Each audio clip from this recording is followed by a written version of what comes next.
Dhanpat Dhanpat Keshav, robin, Keshav Verma, Mishriya, Ravi, Ahirwar, रचित राणा जी, शशिकांत यादव, दीपक, अंकुश, पंकज, मृत्युंजय, सरजू, नबीदुल असलम।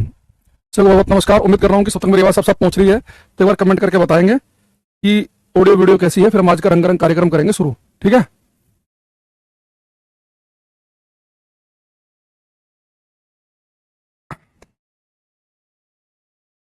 आज हम क्लास में पढ़ने वाले हैं total internal reflection. Total internal reflection. Total internal refraction. Shortcut में इसे हम बोलेंगे TIR। TIR। ठीक है। हिंदी में से हम कहते हैं पूर्ण आंतरिक परावर्तन। पूर्ण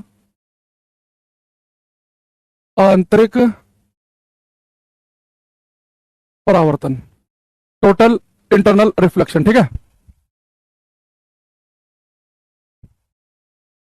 एक बच्चा कह रहा है सर मैं आर्ट बैकग्राउंड से हूं, मैं फर्स्ट टाइम साइंस का क्लास कर रहा हूं, मेरे से हो पाएगा क्या? देखो भाई एक बात बताओ, जो हम आपको पढ़ा रहे हैं वो 9th और 10th क्लास की साइंस है जनरली, 9वीं और 10वीं क्लास की।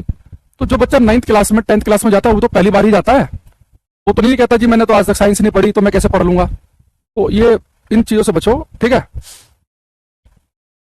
एक प्रचंड प्रचंड भाई तुम ये हर बार एक तुम पहले पूछ चुके हो क्लास में, तो इसका हम जवाब दे चुके हैं, तो बार बार एक लाइन मत लिखो, है ना। अटेंशन लेने के लिए भगवान को मानते हो, विज्ञान को मानते हो, ये बात हो चुकी है क्लास में ना, तो बार बार एक ही बात को रिपीट करने से बचो। यूट्यूब फॉर्मेट में क्लास ना चलाया जाए भाई, ये मैं नहीं चलाता हूँ, ये मेरे पास की आती है मैं डालता हूँ, क्लास चलती है, इस बारे में मुझे कोई जानकारी नहीं है। तबियत कैसे? तबियत मेरी बिल्कुल ठीक है, बस शायद कहना ना लगातार बोलने से, क्योंकि पिछले में 2-3 महीने से 7 के 7 दिन क्लास ले रहा हूँ, तो शायद वो बीच में ना गला में कुछ दिक्कत आ गई थी, 2 दिन मैंने रेस्ट किया, सैटरडे संडे कोई क्लास नहीं ली, अब बढ़िया लग रहा है। चलो अब कमेंटबाजी कर दो बंद, अब यहाँ जाओ बेटा। यहाँ पे हमने लिखा पूर्णांतरिक परावर्तन। इसे समझने के लिए पूर्णांतरिक परावर्तन को थोड़ा सा माहौल बनाना पड़ेगा। ठीक है। और जो बच्चों ने सारी क्लास ली है पीछे की, वो समझ जाएंगे गुरुजी क्लास में कर क्या रहे हैं। जो नहीं आए होंगे उन्हें हवा भी नहीं आएगी, तो इसलिए पीछे क्लास करना बहुत जरूरी है। ये क्या होता था बेटा? नॉर्मल, अभिलंब। ठीक। ये लाइट आई, इधर को बैंड हो गई, यहां पर लाइट आई, इधर को बैंड हो गई। ठीक है।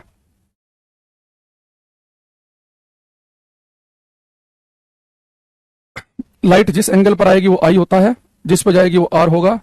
अगर लाइट नजदीक आ रही है तो समझदार बच्चे समझ गए होंगे कि लाइट जा रही है रेयर से डेंसर, विरल माध्यम से सघन में, विरल माध्यम से सघन माध्यम में, रेयर से डेंसर।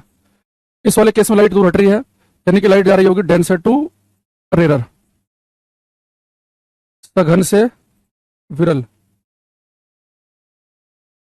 ये एंगल आई है, ये एंगल आर है, ये नॉर्मल है, ये इंसिडेंट रे आपतित किरण, ये रिफ्रैक्टेड रे अपवर्तित किरण। उम्मीद कर रहा हूं कि मेरे बोर्ड में बढ़ाते आप ये समझ गए हैं कि चंद्रा कह रहे विज्ञान को मानने लगी हूं ना कि भगवान को। मैंने आपको बहुत पहले, शायद ये बच्चे थे नहीं क्लास में, मैंने इसका बड़ा अच्छा एक आंसर दिया था कि विज्ञान को मानते हो कि भगवान को। मैंने कहा था आपसे कि हमारे प्रोफेसर थे दिल्ली यूनिवर्सिटी में, जब मास्टर डिग्री कर रहे थे, MSc पढ़ रहे थे हम, तो उस समय हमने अपने टीचर से यही क्वेश्चन किया, तो हमने क्या बोला, किसी ने किया ग्रुप में, तो हमारे टीचर ने बड़ा सुंदर आंसर दिया था, मैं दोबारा रिपीट कर देता हूँ। तो उन्होंने कहा था कि जब आप थोड़ा थोड़ा साइंस पढ़ने लगते हो ना, साइंस की स्टार्टिंग में आप होते हैं, थोड़ा सा आपको समय का ज्ञान होने लगता है, मतलब थोड़ा विज्ञान का ज्ञान होने लगता है, थोड़ी साइंस समझ में लगती है, तो आप भगवान को मानना बंद कर देते हो। लेकिन जब बहुत ज्यादा साइंस पढ़ लेते हो ना, जब आप उस सब्जेक्ट के डीप में घुस जाते हो, तो आपको लगता है कि सब कुछ भगवान ही है, फिर आप भगवान पर वापस अटूट विश्वास करने लगते हो, एक धार्मिक आदमी से भी ज्यादा। तो बात यही है कि आपको हल्का सा ज्ञान है या बहुत ज्यादा ज्ञान है। तो अगर आप विज्ञान की दृष्टि से देखना चाहते हैं कि विज्ञान के हिसाब से मानना चाह रहे हैं कि नहीं, तो फिर उस आधार पर तो थोड़ा सा ज्ञान है तो मत नहीं मान पा रहे हो, बहुत ज्यादा हो जाएगा तो मानने लगोगे, है ना। तो ये बार बार एक ही बात नहीं पूछनी क्लास में, अभी हो गई है। पर ये जो बच्चा है प्रचंड नाम का, ये मूर्ख, ये बेवकूफ है, ये, है ना। ऐसे बच्चों को ना बस केवल अटेंशन चाहिए, इन्हें पढ़ने लिखने से मतलब है नहीं। अभी तो क्लास में पढ़ने का मौका मिला है तो टाइम पास कर रहे हैं, फिर अपना रोएंगे। किसी दुकान में काम कर रहे होंगे 10,000 रुपये महीना में, पहले जाकर उसका झाड़ू लगा रहे होंगे, फिर पोछा लगा रहे होंगे, फिर उसके बाद मुझसे क्वेश्चन करना, ये किसे मान रहे हो किसे नहीं। अब यहाँ देखना, अब मैंने यहाँ पे चीज लिखी पूर्ण आंतरिक परावर्तन, टोटल इंटरनल रिफ्लेक्शन। तो जो हिंदी मीडियम के बच्चे हैं वो केवल परावर्तन पर रुक जाओ, लगातार परावर्तन देखते रहो। इंग्लिश मीडियम के जो है वो रिफ्लेक्शन देखो, बाकी इस बोर्ड पे कुछ नहीं दिखना चाहिए आपको। 10 सेकंड तक लगातार यही करो। इंग्लिश वाले लगातार रिफ्लेक्शन को घूर के देखो और हिंदी वाले परावर्तन को। तो जैसे आप लगातार देख रहे हो रिफ्लेक्शन परावर्तन, अरे यार ये तो हमने पढ़ा है, रिफ्लेक्शन परावर्तन सर आपने में पढ़ाया था, 2 क्लास लगाई थी कम से कम। आपने बोला था कि लाइट आए और किसी सरफेस पर टकराकर उसी तरफ चली जाए, वो रिफ्लेक्शन परावर्तन था। जैसे मिरर दर्पण में हमने पढ़ा कि लाइट आई, मिरर पर टकराकर उधर ही चली गई, ये तो रिफ्लेक्शन था। तो बेटा लाइट जब मिरर पर दर्पण पर टकराकर उधर ही जा रही है, लेकिन मैं चाह रहा हूं कि बिना मिरर के भी, बिना दर्पण के भी जब लाइट चले, लाइट चल रही है, लाइट जैसी बाउंड्री पर टक्कर मारे, बाउंड्री समझ रहे हो ना, ये लाइन जहां पे इधर मीडियम अलग है, इधर मीडियम अलग है, तो मैं चाह रहा हूं कि जैसे लाइट बाउंड्री पे पहुंचे तो लाइट दूसरे मीडियम में पहुंचे ही ना, लाइट टकराकर उसी तरफ वापस आ जाए। तो मैं चाह रहा हूं कि लाइट पूर्ण रूप से परावर्तित हो, जबकि मिरर दर्पण नहीं है, इधर भी पारदर्शी माध्यम है, इधर भी पारदर्शी माध्यम है, और हमें पता है कि लाइट तो पारदर्शी माध्यम में, ट्रांसपेरेंट मीडियम में चली जाती है। मैं चाह रहा हूं कि लाइट दूसरे मीडियम में जाए ना, लाइट टोटली रिफ्लेक्ट हो जाए, पूर्ण रूप से परावर्तित हो जाए। यानी हम ये चाह रहे हैं कि बिना दर्पण के भी, बिना मिरर के भी लाइट चल रही हो, 2 मीडियम की जो बाउंड्री बनेगी, इधर अलग मीडियम उधर अलग, तो जैसे लाइट चल रही है तो लाइट टक्कर मारते ही टोटली वापस आ जाए, पूर्ण रूप से परावर्तित हो जाए, दूसरे माध्यम में हल्की सी भी ना घुसे, पूर्ण रूप से 100 के 100% रिफ्लेक्ट हो जाए। वो हमें क्लास में समझना है। अच्छा दूसरी चीज, अब यहाँ पे एक बात समझना कि जब मैं आपसे कह रहा हूं कि लाइट यहां से यहां जा रही है और यहां पर लाइट दूर हट रही है, ठीक है। अच्छा अब मैंने आपसे क्या बोला कि जब लाइट अपना मीडियम चेंज कर रही है, लाइट मीडियम चेंज करती है तो यहाँ नजदीक आती है, यहाँ पे दूर जाती है, लेकिन अब मेरा उद्देश्य क्या है कि लाइट दूसरे मीडियम में जाए ना, टोटली वापस आ जाए। देखो ऐसा कब हो सकता है बेटा, इस वाले केस में तो संभव है ये, अगर प्रकाश कभी सघन माध्यम से विरल माध्यम में जा रहा हो, डेंसर मीडियम से रेयर में जा रहा हो, तो जब प्रकाश सघन माध्यम से विरल में जाता है तो हमने क्लास में आपको पढ़ाया था कि लाइट नॉर्मल से अविलंब से दूर हटती है। तो बेटा जो लाइट दूर हट रही है, अगर मैं यहाँ पे काम करूं, इस लाइट को यहां की जगह थोड़ा यहां से छोड़ूं तो लाइट थोड़ा सा और दूर हटेगी, थोड़ा सा और यहां से छोड़ दूं और दूर हटेगी, और एक टाइम ऐसा आएगा कि लाइट टोटली वापस आ जाएगी। यानी अगर लाइट को आपको पूर्ण रूप से परावर्तित कराना है, आप चाह रहे हैं कि लाइट को कुछ ऐसे छोड़ दे जाए कि लाइट टोटली की टोटल वापस आ जाए, दूसरे मीडियम में जाए ना, ऐसा केवल तभी संभव है। बिल्कुल बेसिक कंडीशन भी पूरा पढ़ेंगे डिटेल में, लेकिन उसकी बेसिक कंडीशन ये है कि पहला मीडियम होना चाहिए सघन, दूसरा होना चाहिए विरल, पहला डेंसर दूसरा रेयर। तो अगर प्रकाश सघन माध्यम से विरल माध्यम में जा रहा होगा तो आप उसे वापस लेके आ सकते हैं।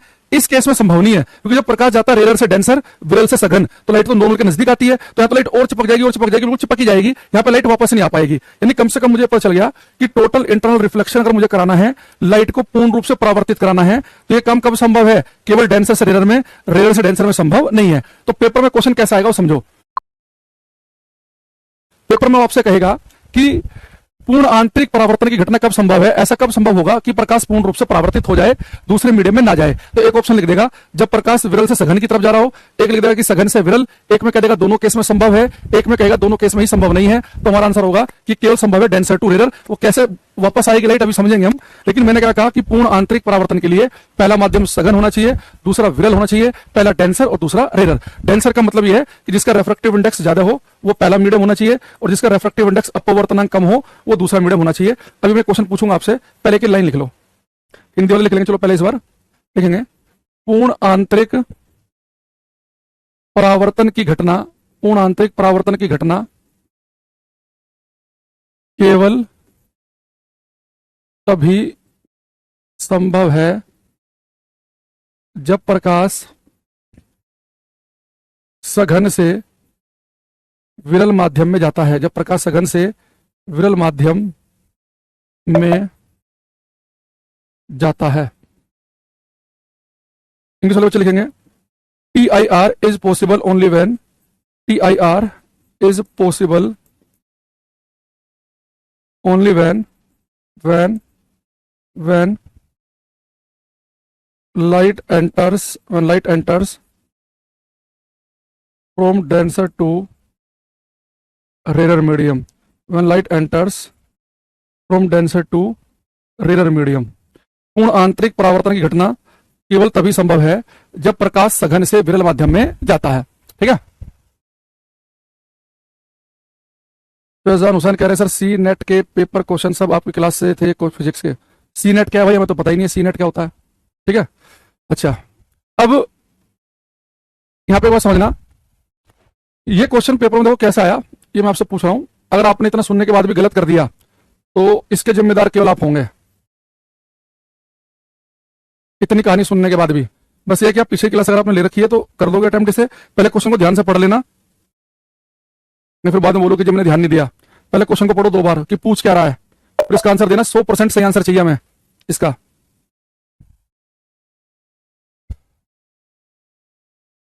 ये करो। इसने कहा है कि पूर्ण आंतरिक परावर्तन नहीं हो सकता है जब प्रकाश जाता है। बेटा बड़े ध्यान समझना, इसने पूछा है कि आंतरिक परावर्तन नहीं हो सकता है, ये नहीं पूछ रहा कि कब होगा, ये कह रहा है कि किस केस में पूर्ण आंतरिक परावर्तन नहीं होगा। नीलेश का पहला आंसर आया, वही गलत है। ये मैंने क्या कहा था आपसे कि क्वेश्चन को ध्यान से पढ़ना, कि पूछ क्या रहा है वो, ये पूछ रहा है कि पूर्ण आंतरिक परावर्तन कब नहीं होगा। उसने ये नहीं कहा कि कब होगा, कब नहीं होगा पूछ रहा है। सवनम कुमार ने भी गलत कर दिया, दिवाकर का सही है, गौरव नीलेश का सही है, नीलेश ने सही कर दिया है। बेटा क्वेश्चन को ध्यान से पढ़ना है, पढ़ी हुई चीज गलत कर दी तूने पहले। बिहारी बाबू का भी ठीक है, चंदन प्रजापति का भी सही है, मोनिका कुमारी का भी सही है, हाँ, विक्की का सही है, निखिल सही, मोहम्मद सकलैन का भी सही है। देखो बेटा सबसे पहले आप समझो कि TIR पूर्ण, अभी हमने क्या बताया आपसे कि लाइट को अगर आपको टोटली वापस लाना है तो उसकी सबसे बेसिक कंडीशन ये है, पूर्ण आंतरिक परावर्तन कंडीशन ये है कि लाइट जानी चाहिए डेंसर से रेरर, सघन माध्यम से विरल माध्यम में, तब तो पूर्ण आंतरिक परावर्तन हो जाएगा। पर इसने पूछा कब नहीं होगा, कब नहीं होगा, जब लाइट जाएगी रेरर से डेंसर, विरल से सघन। अगर लाइट विरल माध्यम से सघन माध्यम में जारी होगी तो नहीं होगा। तो पहले ही ऑप्शन देखो, लाइट यहाँ रेरर से डेंसर, विरल से सघन में जा रही है।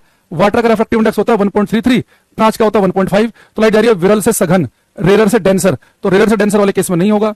तो ये हमारा आंसर हो गया। यहां तो समय हो जाएगा, लाइट जा रही है सघन से विरल, डेंसर से रेरर, सघन से विरल हो जाएगा, सघन से विरल हो जाएगा, तो यहां समय तो हो जाएगा, इनमें नहीं, इसमें नहीं होगा। तो उसने ये नहीं पूछा कि कब होगा, उसने पूछा कब नहीं होगा। तो इसलिए मैंने कहा कि ये क्वेश्चन जहां पे नहीं आता है, असत्य आता है, वो स्टेटमेंट वाले क्वेश्चन ज्यादा खतरनाक होते हैं, क्योंकि हमारी आदत है सही ऑप्शन ढूंढने की और वो हमारे से गलत ऑप्शन ढूंढवा रहा है। रोहित, अखिलेश, अंकुश, रचित, रोबिन, संप्रीत, मिश्रिया, दीक्षा, सबका ठीक है। अब मेरे बताने के बाद ठीक किया आपने कि पहले से किया है, वो आपकी ईमानदारी के ऊपर है, ठीक है। और मुझे उम्मीद थी कि इसका वो मेरे बताने के बाद ही लिख रहे होंगे, लग रहा है मुझे। हाँ देखो, अच्छा इंग्लिश मीडियम वाले बच्चों के लिए थोड़ा सा चीजें आसान है, वो ऐसे रट्टा मार सकते हैं कि TIR पूर्ण आंतरिक परावर्तन होता है डर के साए में, डर के माहौल में। डर के साए का मतलब ये है कि पहला मीडियम कैसा होना चाहिए, डेंसर, दूसरा होना चाहिए रेरर। तो याद कर लेना, आज के बाद जैसे ही आप TIR सुनो, पूर्ण आंतरिक परावर्तन सुनो, तो दिमाग में आना चाहिए डर का माहौल, ठीक है। अच्छा अब हमारे पास में, अभी मैंने क्या कहा कि TIR के लिए हमें बेसिक कंडीशन पता चल गई कि लाइट सघन माध्यम से विरल माध्यम की तरफ जा रही हो। अभी तो लाइट जा रही हो, अभी लाइट एंट्री नहीं कर रही है। अभी मैंने कहा लाइट अगर सघन से विरल की तरफ जा रही हो तभी पूर्णांतरिक परावर्तन हो सकता है। पूर्णांतरिक परावर्तन अभी हम कराएंगे, अभी तो पूर्णांतरिक परावर्तन हुआ कहां, अभी तो लाइट, ये तो रिफ्रैक्शन अपवर्तन दिख रहा है, लाइट चेंज कर रही है मीडियम। अभी से हम पूर्णांतरिक परावर्तन करेंगे। यहां देखो, ये हमारे पास में डेंसर मीडियम था, पहला मीडियम था डेंसर, सघन, दूसरा था विरल, यह है नॉर्मल। तो बेटा इन जनरल क्या होगा, नॉर्मली अगर लाइट सघन माध्यम से विरल माध्यम में जारी होगी तो नॉर्मली तो ये होगा कि लाइट जो होगी वो नॉर्मल से अभिलंब से दूर हट जाएगी। अरे वो लाइट क्या होगी, नॉर्मल अभिलंब से दूर हट जाएगी। आप कहोगे सर यहां तक तो कोई दिक्कत नहीं है, ये एंगल I, ये R। तो नॉर्मली अगर प्रकाश सघन से विरल माध्यम में जा रहा होगा तो अभिलंब से दूर हट जाएगा। अब मैं चाह रहा हूं कि ये टोटली वापस आ जाए, तो देखो कैसे होगा। मेरे से बताओ, जब लाइट नॉर्मल से दूर हट रही है तो R की वैल्यू I से बड़ी दिख रही होगी सभी को, कि R का जो मान है वो I से ज्यादा है। तो मैं ऐसा मान लेता हूं कि I की वैल्यू 20 है और R की वैल्यू 30 है। अगर मैं काम करूं, इस लाइट को यहां की जगह थोड़ा यहां से छोड़ूं, यानी कि I की वैल्यू बढ़ा दूं, कलर चेंज करेंगे हर बार। बेटा जैसे मैंने I की वैल्यू बढ़ाऊंगा, जैसे ही I की वैल्यू बढ़ेगी, तो मान लो कि I की वैल्यू थी 20, मैंने बढ़ा के कर दी 30, तो जैसे I का मान बढ़ेगा तो साथ में R का भी बढ़ेगा, ये लाइट ऊपर को उठेगी। ये R का मान तो I से ज्यादा ही होना चाहिए, तो ये लाइट भी ऊपर की तरफ को उठेगी। अब यहां पे जैसे मैंने I की वैल्यू बढ़ाई तो साथ में R की भी बढ़ गई। तो मैंने क्या देखा कि जैसे मैं लाइट को यहां की जगह यहां से छोड़ रहा हूं तो लाइट थोड़ा सा ऊपर उठ गई। अब मुझे मजा आ गया, मैंने कहा तो मजा आ गया भाई, ठीक है। अब एक काम करते हैं, थोड़ा सा I की वैल्यू और बढ़ाते हैं। मैंने I की वैल्यू थोड़ी सी और बढ़ाई, जैसे मैंने I का मान थोड़ा सा और बढ़ाया तो बेटा लाइट और ऊपर को उठेगी। तो मान लो कि लाइट उठकर ये बाउंड्री के साथ साथ चली गई, यहां पे ये लाइट चली गई, तो टोटल एंगल कितना बन गया, 90 डिग्री। अब सब बच्चे रुक जाएंगे। हमने क्या देखा, जैसे जैसे I की वैल्यू में बढ़ा रहा हूं वैसे वैसे R की वैल्यू भी बढ़ रही है। तो जैसे R की वैल्यू 90 डिग्री होगी, R की वैल्यू 90 डिग्री का मतलब ये है कि लाइट को आप एक ऐसे एंगल पे छोड़ रहे हैं कि लाइट बाउंड्री के साथ साथ निकल जाए।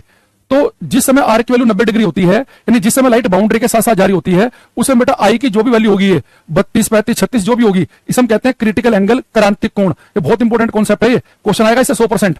तो अगर आपसे कोई कहे कि हम I को क्रिटिकल एंगल कब कहते हैं? हम आपतन कोण को क्रांतिक कोण कब कहते हैं? एंगल ऑफ इंसिडेंस को क्रिटिकल एंगल कब कहते हैं? तो आप बोलेंगे जब आर का मान 90 डिग्री होगा। यानी मैं आई को क्रिटिकल एंगल कब कहूंगा? आई को क्रांतिक कोण तब कहूंगा जब आर का मान 90 डिग्री हो जाए। यानी लाइट को अगर ठीक क्रिटिकल एंगल पे छोड़ देंगे तो बाउंड्री के साथ साथ निकल जाएगी वो। ठीक है, तो यहां पे एक लाइन लिखेंगे हम, when angle of refraction, angle of refraction मैंने आपको बताया था क्या होता है? आर। आर का मान क्या होता है? Angle of refraction. आई होता है एंगल ऑफ इंसिडेंस। ये अपवर्तन कोण, ये आपतन कोण। When angle of refraction is 90 degree, comma the angle of incidence, the angle of incidence is called critical angle, is called critical angle. Hindi में लिखेंगे, जब अपवर्तन कोण का मान, जब अपवर्तन कोण आर का मान 90 डिग्री होता है तो आपतन कोण क्रांतिक कोण कहलाता है। आपतन कोण क्रांतिक कोण कहलाता है। ठीक है, तो जैसे जैसे आई की वैल्यू बढ़ेगी वैसे वैसे आर की वैल्यू भी बढ़ेगी। ठीक है, अच्छा, अब यानी कि यहां पर अगर मैं आपके लिए अलग से माहौल बनाऊं, ये क्वेश्चन बहुत आता है पेपर में, इसलिए थोड़ा ज्यादा फोकस करेंगे हम इसमें। क्रिटिकल एंगल जहां दिखेगा कि लाइट जा रही है सघन माध्यम से विरल में, डेंस, अगर कोई आपसे कहे वैसे आर की वैल्यू भी बढ़ेगी। ठीक है, अच्छा, अब यानी कि यहां पर अगर मैं आपके लिए अलग से माहौल बनाऊं, ये क्वेश्चन बहुत आता है पेपर में, इसलिए थोड़ा ज्यादा फोकस करेंगे हम इसमें। क्रिटिकल एंगल जहां दिखेगा कि लाइट जा रही है सघन माध्यम से विरल में, डेंसर से रेरर, अगर कोई आपसे कहे कि जब लाइट को क्रिटिकल एंगल पर छोड़ा जाता है तो क्या होता है? ध्यान सुनो, जब प्रकाश को क्रांतिक कोण पर छोड़ेंगे। एक तरह तुम्हारी क्लास में हिंदी इंग्लिश का बड़ा पंगा है, बड़ा कॉम्बिनेशन बना के रखना पड़ता है हमें। दो शब्द इंग्लिश के फालतू हो जाओ तो हिंदी वाले परेशान, हिंदी के ज्यादा हो जाओ तो इंग्लिश वाले परेशान। देखो, जब प्रकाश को हम क्रांतिक कोण पर छोड़ेंगे, क्रिटिकल एंगल पे छोड़ेंगे, तो लाइट को हम क्रिटिकल एंगल पे छोड़ेंगे तो क्या माहौल बनेगा? तो याद रखना, जब भी लाइट क्रांतिक कोण पे क्रिटिकल एंगल पे छोड़ेंगे तो लाइट इस बाउंड्री के साथ साथ निकल जाएगी। तो लाइट ऐसे निकलेगी। गेम समझ रहे हो कि नहीं समझ रहे हो? जब लाइट को क्रिटिकल एंगल पे छोड़ा जाता है तो लाइट जो है, जो इंटरफेस है, जो बाउंड्री है, इसके साथ साथ निकल जाएगी। ठीक, अच्छा, अब मेरे दिमाग में एक चीज आया कि लाइट को जब क्रिटिकल एंगल पे छोड़ते हैं तो बाउंड्री के साथ साथ निकल जा रही है, अगर क्रिटिकल एंगल से भी बड़े एंगल पे छोड़ दे तो क्या होगा? भाई ठीक क्रिटिकल एंगल पे छोड़ रहे तो बाउंड्री के साथ साथ, अगर हल्का सा एंगल क्रिटिकल एंगल से बड़ा बना लें, अगर थोड़ा सा एंगल क्रिटिकल एंगल से बड़ा बना लें, देखो क्रिटिकल एंगल तो यहां तक है, हरे वाली लाइन तक ये क्रिटिकल एंगल है। एक काम करते हैं,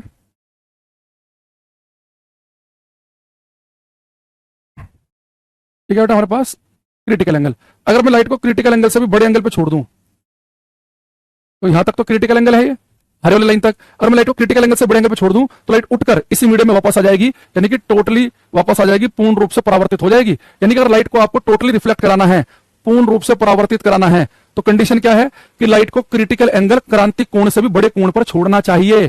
तो लाइट को पूर्ण रूप से परावर्तित कराने की दो कंडीशन पता चल गई। पहली कंडीशन यह है कि लाइट को पूर्ण रूप से परावर्तित कराना है तो पहला माध्यम होना चाहिए सघन और दूसरा होना चाहिए विरल, पहला डेंसर दूसरा रेरर। दूसरा, लाइट को आपको क्रिटिकल एंगल से बड़े एंगल पर छोड़ना पड़ेगा। अगर आपने क्रिटिकल एंगल से छोटे एंगल पर छोड़ा फिर तो लाइट दूसरे मीडियम में चली जाएगी और रिफ्रैक्शन अपवर्तन का केस ही रहेगा। ठीक क्रिटिकल एंगल पर छोड़ोगे तो लाइट बाउंड्री के साथ साथ जाएगी, क्रिटिकल एंगल से बड़े एंगल पर छोड़ोगे तो पूर्ण रूप से परावर्तित हो जाएगी। समझ में आ रहा है गेम? सारा गेम समझ में आ रहा है? क्रिटिकल एंगल पे छोड़ूंगा सर, बाउंड्री के साथ साथ, क्रिटिकल एंगल से बड़ा एंगल हो गया तो वापस, क्रिटिकल एंगल से छोटा एंगल हो गया तो दूसरे मीडियम में। ठीक है, अच्छा, अब हमारे पास में इस लाइन को लिख लेते हैं, when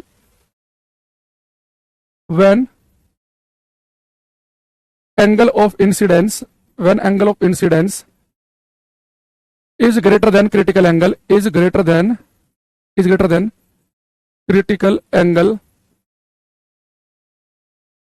critical angle, then TIR occurs, Hindi लिखेंगे, जब आपतन कोण का मान, जब आपतन कोण का मान क्रांतिक कोण से भी अधिक होता है तो पूर्ण आंतरिक परावर्तन की घटना घटती है। तो जो बच्चे थोड़े से एक्टिव हैं, हर क्लास में आते हैं, आज भी क्लास ध्यान समझ रहे हैं, तो उन्हें सारा गेम समझ में आया होगा कि लाइट को क्रिटिकल एंगल पे छोड़ेंगे तो बाउंड्री के साथ जाएगी, क्रिटिकल एंगल से बड़े एंगल पे छोड़ेंगे तो टोटली वापस आ जाएगी। ठीक है, आगे समझ में? तो हमारे पास में 3 केस बताया बेटा मैंने, क्रिटिकल एंगल से बड़ा एंगल होने पर पूर्णांतरिक परावर्तन होता है। जब आर की वैल्यू 90 डिग्री होती है तो हम आई को कहते हैं क्रिटिकल एंगल, यानी कि क्रिटिकल एंगल पर लाइट बाउंड्री के साथ साथ जाएगी। अगर क्रिटिकल एंगल से छोटा एंगल होगा तो लाइट दूसरे मीडियम में घुस जाएगी। आई होप कि यहां तक की बात आपको हल्की हल्की समझ में आई होगी। ठीक है, दोबारा रिवाइज करा देता हूं कि लाइट सघन माध्यम से विरल माध्यम में छोड़ी तो इन जनरल क्या होगा, अगर लाइट को मैं ऐसे ही छोड़ दूं सघन से विरल में तो लाइट दूसरे मीडियम में चली जाएगी। पर जैसे जैसे एंगल बढ़ाऊंगा तो एक एंगल ऐसा आएगा कि लाइट बाउंड्री के साथ साथ जाएगी, आर की वैल्यू 90 होगी तो उस एंगल को मैं क्रिटिकल एंगल कहूंगा। क्रिटिकल एंगल से बड़ा एंगल है तो लाइट टोटली रिफ्लेक्ट कर जाएगी, पूर्ण रूप से परावर्तित हो जाएगी। इतने के बाद अगर समझ में नहीं आया तो भाई फिर मैं माफी मांग सकता हूं, इससे ज्यादा नहीं कुछ कर सकता मैं। ठीक है भाई, बिहार वाले बच्चे बहुत परेशान करते हैं यार, हर बैच में खून पी लेते हैं। बिहार पुलिस के लिए हो जाएगा, बिहार पीसीएस के लिए हो जाएगा, फलाने के लिए हो जाएगा, ढिकाने के लिए हो जाएगा। यार तुम पहली क्लास ध्यान से क्यों नहीं देखते हो? हम पहली क्लास में बताते हैं किस किस बैच के लिए होगा, किसके लिए नहीं होगा। तुम हर क्लास में आके दुखी करते हो यार। अच्छा, अब हमारे पास में ये जो आपको हमने बताया है, इसे थोड़ा सा आप कहेंगे सर आप बार बार क्रिटिकल एंगल की बात कर रहे हैं, क्रांतिक कोण की। तो जो क्रिटिकल एंगल है इसकी वैल्यू निकलेगी कैसे? भाई मान लो लाइट, मैंने कहा कि क्रिटिकल एंगल से बड़े एंगल पे छोड़ने पे वापस आएगी, वो क्रिटिकल एंगल है कितना? भाई लाइट आप कह रहे बार बार, अगर लाइट को क्रिटिकल एंगल से बड़े एंगल पे छोड़ दें तो लाइट टोटली वापस आ जाएगी। पर वो क्रिटिकल एंगल है कितना?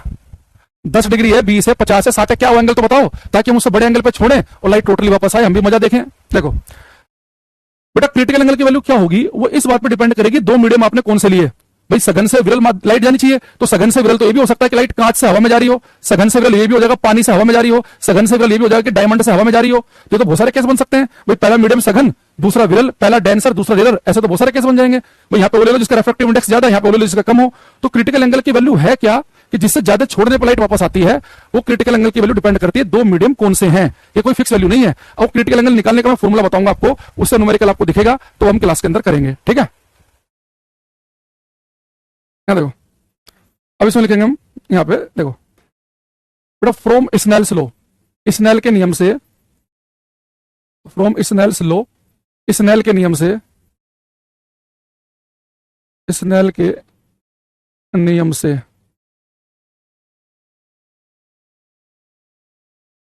एक और आ गया, कह रहा एक और आ गया। ये बैच एनडीए के लिए 100% बेनिफिट होगा। ये भाई पहली क्लास में सब बताया गया है। एनडीए के लिए 100% तो नहीं, 90% तो कवर हो जाएगा, 85-90%। एक कह रहा बिहारी डेंजरस होते हैं, बिहारी एकदम भावुक हो जाते हैं, हम डेंजरस हैं, हम कट्टा लेके चलते हैं, हम ही तूफान मचा देंगे। इन बातों में कम पढ़ो, पढ़ाई पर ध्यान दो।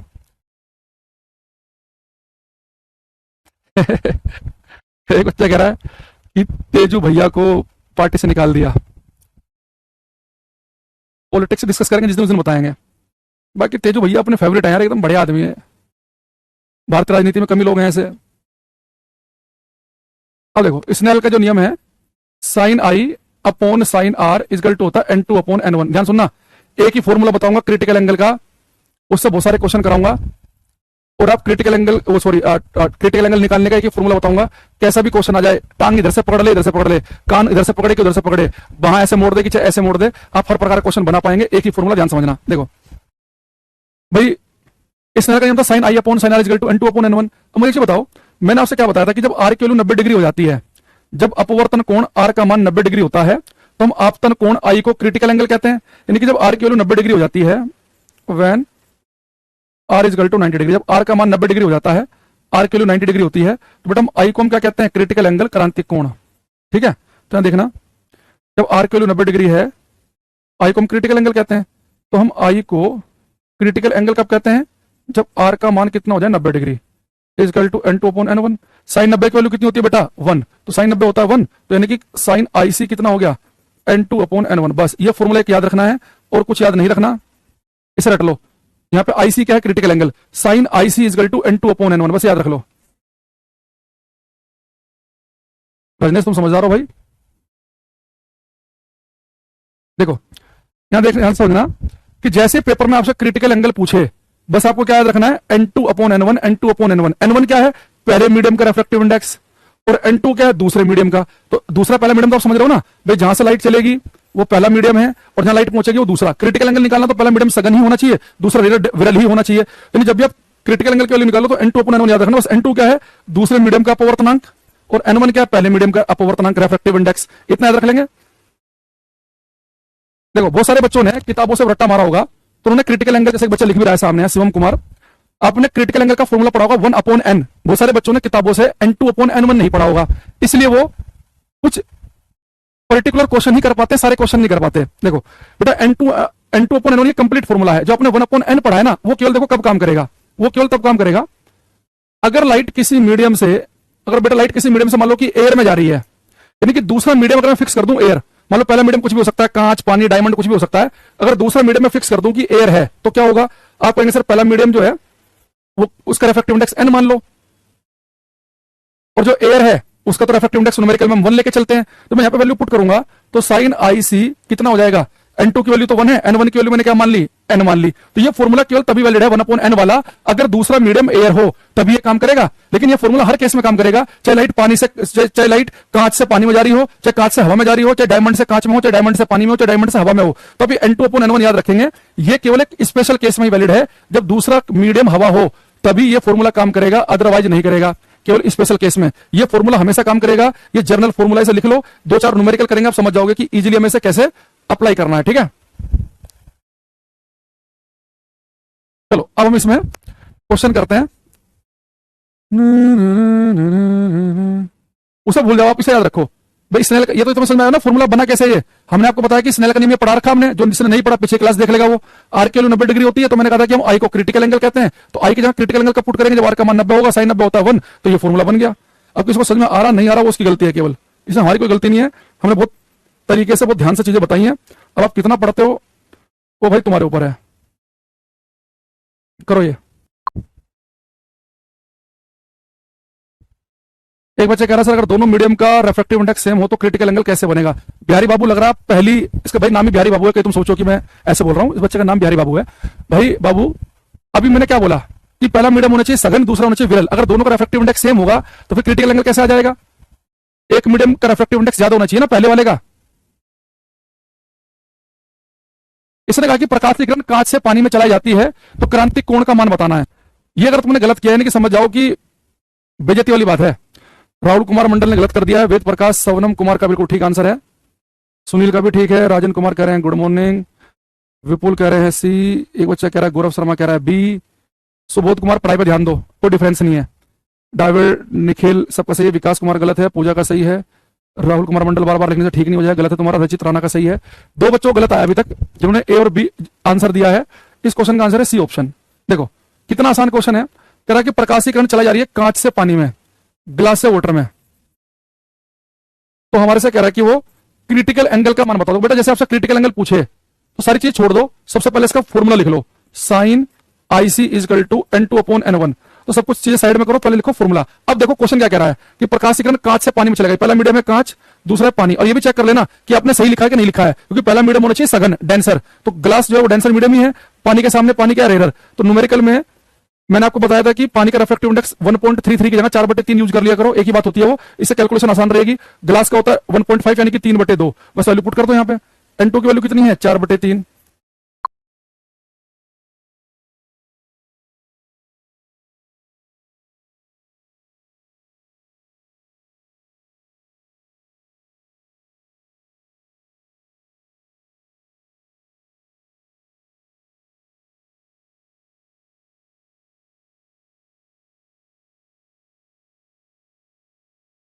n1 की वैल्यू कितनी है? 3/2। 2 पहुंच जाएगा ऊपर तो हो गया 8/9। तो साइन आई सी की वैल्यू हो गई 8/9। तो मैं लिख देता हूं आई सी की वैल्यू हो जाएगी, ग्लास जो है वो डेंसर मीडियम ही है, पानी के सामने पानी क्या है, रेयर। तो न्यूमेरिकल में मैंने आपको बताया था कि पानी का रिफ्रैक्टिव इंडेक्स 1.33 की जगह 4/3 यूज कर लिया करो, एक ही बात होती है वो। इससे कैलकुलेशन आसान रहेगी। ग्लास का होता है 1.5 यानी कि 3/2। बस वैल्यू पुट कर दो यहाँ पे। n2 की वैल्यू कितनी है? 4/3। n1 की वैल्यू कितनी है? 3/2। 2 पहुंच जाएगा ऊपर तो हो गया 8/9। तो साइन आई सी की वैल्यू हो गई 8/9। तो मैं लिख देता हूं साइन आई सी है 8/9। तो आई सी की वैल्यू हो जाएगी साइन इनवर्स 8/9। इसका आंसर आएगा साइन इनवर्स 8/9। ठीक है, जो बच्चे सी लिख रहे हैं बिल्कुल सही है। ब्रजानंदन, विक्की, अनुज मीणा, शिव कुमार मीणा, संदीप पाल, मनोवर, आदर्श, दिवाकर कुमार, बहुत सुंदर। आगे बात समझ में। देखो जिस बच्चे ने केवल sine I C equal to 1/n याद किया होगा ना, वो क्वेश्चन कर ही नहीं पाएगा। तो मैंने कहा कि आप एक बेसिक जो फॉर्मूला है क्रिटिकल एंगल निकालने को n2/n1 याद रखो, वन अपॉन एन वन केवल कभी कब काम कर सकता है, जब लाइट अगर कांच से हवा में जारी होती तब तो बात बन जाती। लेकिन जब भी लाइट एक से दूसरे मीडियम में जाए, आपको दूसरा फॉर्मूला याद करना ही नहीं, यही याद करना है। अगर हवा में भी जाए तो यहाँ पे वैल्यू पुट कर देना, हवा के लिए 1 कर देना, है ना। एंड भाई जब लाइट जा रही कांच से हवा में तो दूसरे मीडियम का पवर्तनांक 1 तभी पुट कर देना। तो अलग से फॉर्मूला याद मत करो, यही याद कर लो, ठीक है। अभी मैं इसके 2-3 क्वेश्चन आपको करा देता हूँ, थोड़ा सा कॉन्फिडेंस बढ़ जाएगा तुम्हारा। 2-3 बच्चों ने जो गलत दिया है इनका मैं आंसर ठीक चाहिए। अब पूरी क्लास भाई सही कर रही है, तुम क्यों नहीं कर रहे हो? कोई तुम्हारे पास अलग सब थोड़ी ना पहुंच रहे हैं हमारे।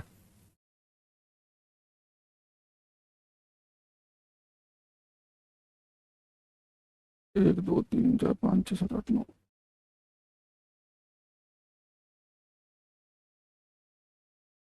हमें और जीने